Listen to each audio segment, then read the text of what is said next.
Hari ini kita akan bahas mengenai peramalan SDM, forecast ya, forecast SDM.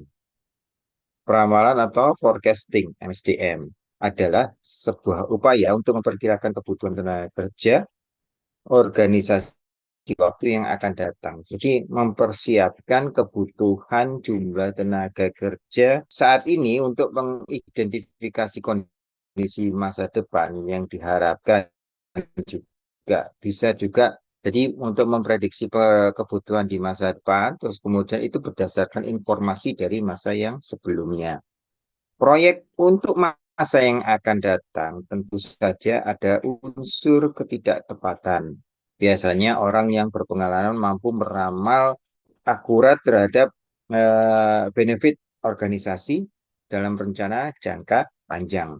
Pendekatan-pendekatan untuk meramal SDM dapat dimulai dari perkiraan terbaik dari para manajer sampai pada simulasi komputer yang rumit. Asumsi yang sederhana mungkin cukup untuk jarak tertentu, tetapi jarak yang rumit akan diperlukan untuk yang lain. Jadi di sini kita bisa menerangkan bahwa suatu kebutuhan apa namanya SDM ya, tenaga kerja itu bisa dilihat dari pengalaman informasi masa yang lalu, sebelumnya, masa yang bisa 1 tahun ke belakang atau 2 tahun ke belakang, ya, berdasarkan kebutuhan.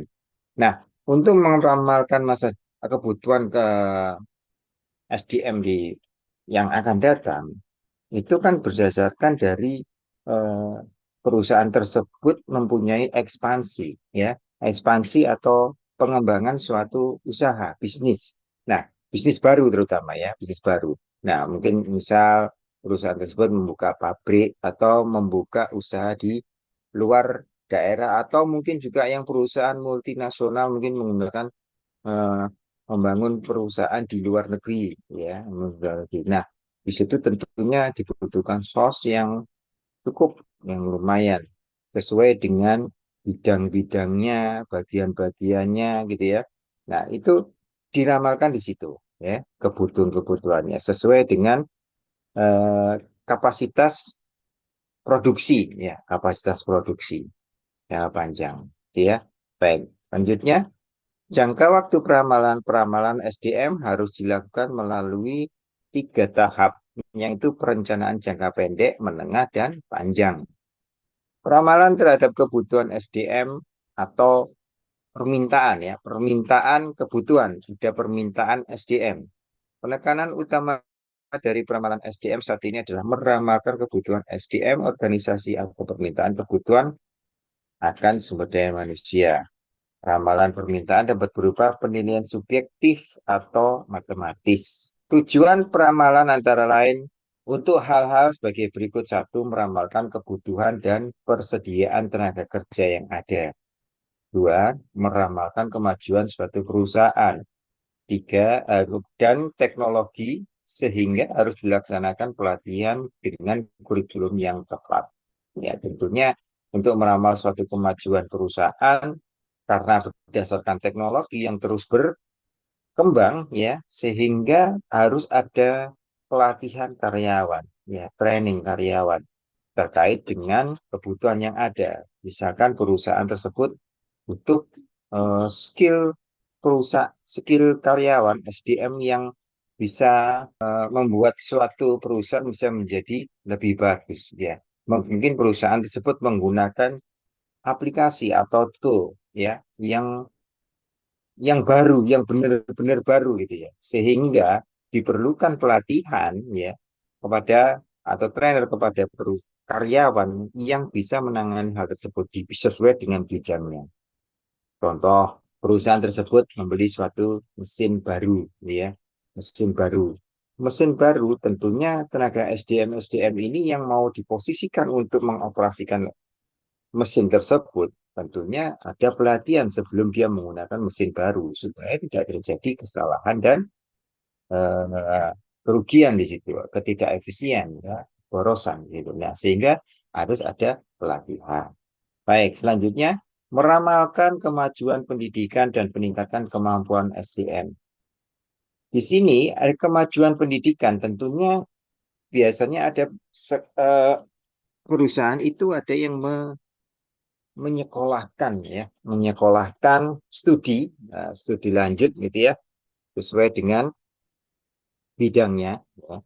Karena bidang yang dia miliki oleh perusahaan SDM tersebut membutuhkan suatu skill dan kemudian pengetahuan yang lebih. Sehingga karyawan tersebut diperlukan untuk bisa maju dengan menggunakan tingkat pendidikan yang lebih baik. Ada perusahaan yang mungkin SDM-nya masih levelnya dia lulusan SMA gitu ya, di tingkat SMA gitu ya, menengah atas gitu. Nah, di situ perusahaan ingin juga memajukan SDM-nya dengan tingkat pendidikan yang lebih tinggi. Jadi diberi prioritas untuk sekolah, dia sekolah, dia diajukan lagi, diajukan studi lanjut, ya. Berikutnya yaitu meramalkan kebutuhan akan jenis-jenis kecakapan yang berlainan dari jenis SDM, pria wanita masa yang akan datang. 5. Meramalkan kebijakan perburuan pemerintah seperti usia, UMR, dan jam kerja. Ini kalau meramalkan perburuan pemerintah ya, dari pemerintah ini biasanya kita mengikuti aturan atau mungkin aturan dari suatu negara ataupun dari suatu daerah tersebut. UMR di setiap daerah itu selalu berbeda-beda. Ya, ada perbedaan. Jawa Tengah, Jawa Timur, Jawa Barat itu UMR juga UMR berbeda-beda. Begitu juga dengan jam kerja, ini ya. Jam kerja rata-rata rata-rata di Indonesia kan sesuai dengan Undang-Undang Perburuan dan Ketenagakerjaan, jam kerja itu perusahaan apa namanya karyawan dalam satu hari itu 8 jam ya, bekerjanya 8 jam. Sehingga itu, itu sudah ada aturan dari pemerintah seperti itu sehingga perusahaan-perusahaan bisa menerapkan jam kerja yang diatur oleh pemerintah ya, yang diatur oleh pemerintah. Bagaimana kalau lebih? Nah, lebih dianggap sebagai lembur ya, dianggap sebagai lembur. Langkah-langkah perencanaan SDM. Satu, analisis faktor-faktor penyebab perubahan kebutuhan SDM. Menganalisa apa yang menyebabkan, analisa faktor-faktor yang menyebabkan ada perubahan SDM. Ya, nah perubahan-perubahan ini biasanya itu berdasarkan anggaran ini ya, anggaran produksi suatu perusahaan. Produksi suatu perusahaan, kalau sudah ditentukan, misal produksi jumlah output produksi yang ditentukan dalam perusahaan ya, eh, outputnya 10.000 unit. Nah, 10.000 unit ini dibutuhkan tenaga kerja berapa gitu ya. Dibutuhkan berapa kerja, misalkan SDM-nya dibutuhkan tenaga kerja sekitar 500 tenaga kerja. 10 menghasilkan output barang atau produksi sebesar 10.000 unit. Mungkin di tahun 2 tahun berikutnya kebutuhan itu bisa berubah ya.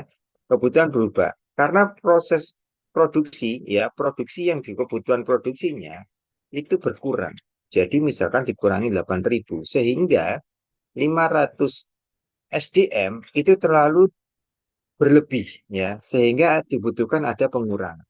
Begitu juga sebaliknya kalau misalkan proses produksinya ya kebutuhan produksi itu 20.000 maka SDM yang dibutuhkan harus lebih dari 500. Nah, ini ada perubahan-perubahan.